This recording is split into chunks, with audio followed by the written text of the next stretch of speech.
Well, hello there. Well, today we are going to harvest some collard greens.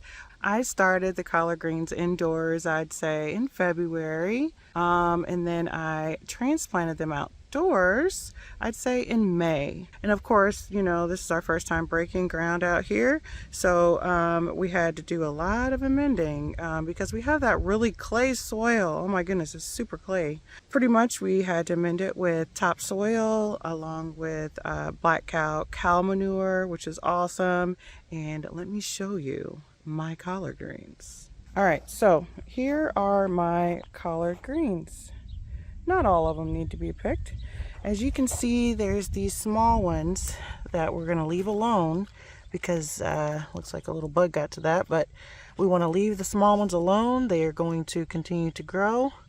Look at that. And what we're going to do is we're going to pick these larger leaves. Look at that. It's got to be at least, they say 10 inches or more. And I think we got that right. All right, so we're not going to cut like right here or anything. We're going to cut right here. If you can see that, we're going to cut right there. And we're going to do that on all of these collard green plants.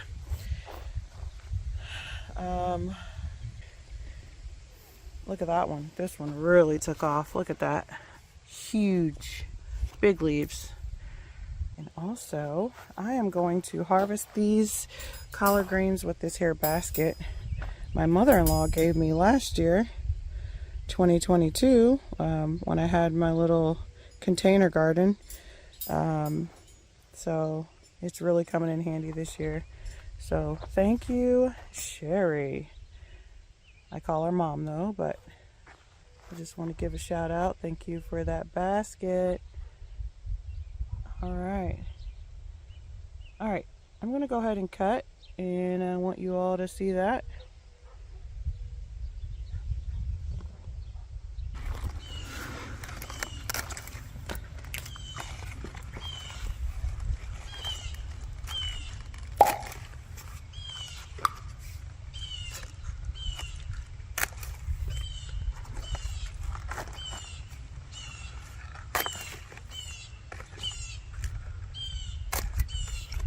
Not all these leaves are going to be usable, but I know they need to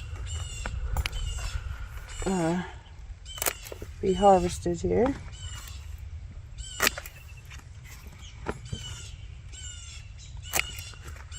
That's a big one. Look at that. It's huge. Bug got on this one.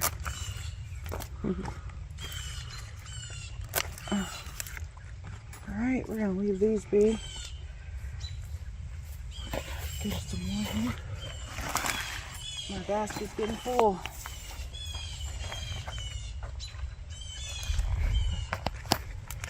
Go ahead and take this one off too. Alright.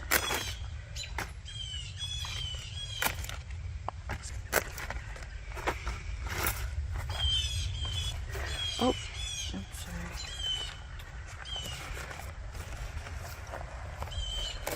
Or they could be having a party.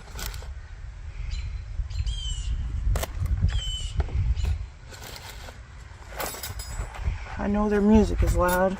It's very comforting.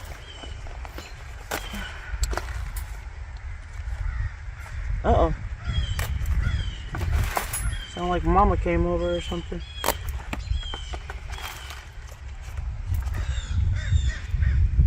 Go ahead and take that off as well. And this one. And this one. It's okay if they're a little bit smaller than the rest.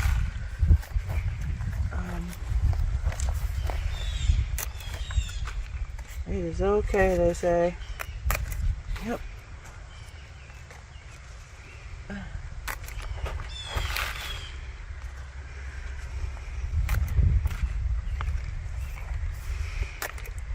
Again, there's quite a few leaves that we won't use, but it is okay.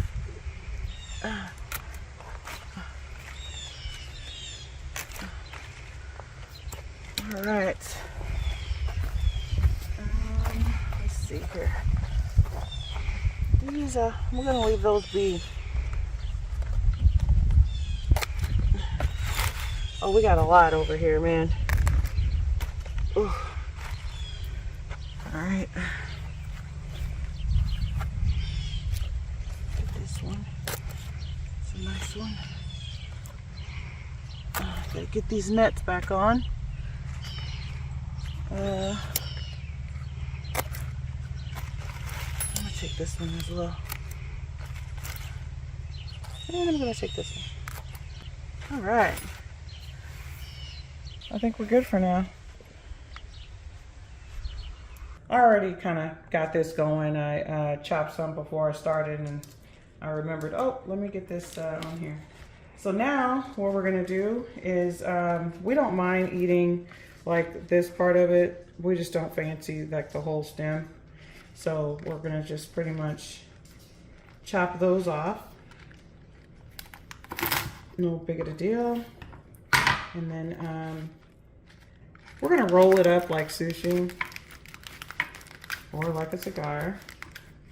And then we're just gonna chop all the way down, and we're gonna chop down the middle. Anyways, you just kind of cut like so, like that. Looking good so far. And again, I've already washed and cleaned these. I actually let these soak in water. And